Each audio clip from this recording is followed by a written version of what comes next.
పటాన్చెరు పట్టణంలోని ప్రభుత్వ ఆసుపత్రిలో మాజీ ప్రధాని స్వర్గీయ ఇందిరాగాంధీ వర్ధంతి సందర్భంగా సంగారెడ్డి జిల్లా ఐఎన్టీయూసీ పటాన్చెరు పట్టణ కాంగ్రెస్ కమిటీ అధ్యక్షులు కొలుకూరి నరసింహారెడ్డి బాలింతలకు పండ్లు బ్రెడ్లు పంపిణీ చేశారు. అనంతరం ఆయన మాట్లాడుతూ ఇక్కడి నుండి పార్లమెంట్ అభ్యర్థినిగా పోటీ చేసిన ప్రధాని పీఠాన్ని అవరోధించి పలు పరిశ్రమలు స్థాపించిన ఘనత ఇందిరాగాంధీకే దక్కిందని అన్నారు.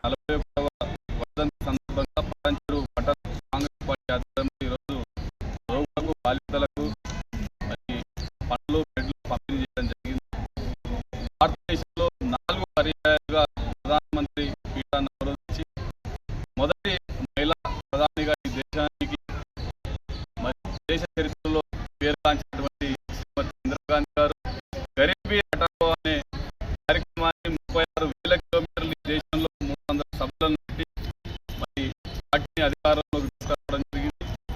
అలాగే బ్యాంకులను జాతీయ ఇన్వెస్ట్మెంట్ లాంటి పెద్ద పెద్ద పరిశ్రమలను తెచ్చి వేలాది మందికి జీవనోపాధి కల్పించడం జరిగింది. అలాగే ఉమ్మడి మెదక్ జిల్లాకు అనేకమైనటువంటి ప్రైవేటు పరిశ్రమలు, అలాగే అప్పుడు ప్రభుత్వ పరిశ్రమలు అంటే మహీంద్రా కావచ్చు, మరి ఈరోజు నీటి లాంటి పరిశ్రమలు హైదరాబాద్ లాంటి నియోజకవర్గానికి వస్తున్నాయంటే వారు అప్పుడు చేసినటువంటి సెలవునే. రాబోయే రోజుల్లో శ్రీమతి ఇందిరాగాంధీ గారిని మరి మనందరం ఆదర్శంగా తీసుకొని రేపు కాంగ్రెస్ పార్టీ ముఖ్యంగా భావి ప్రధానిగా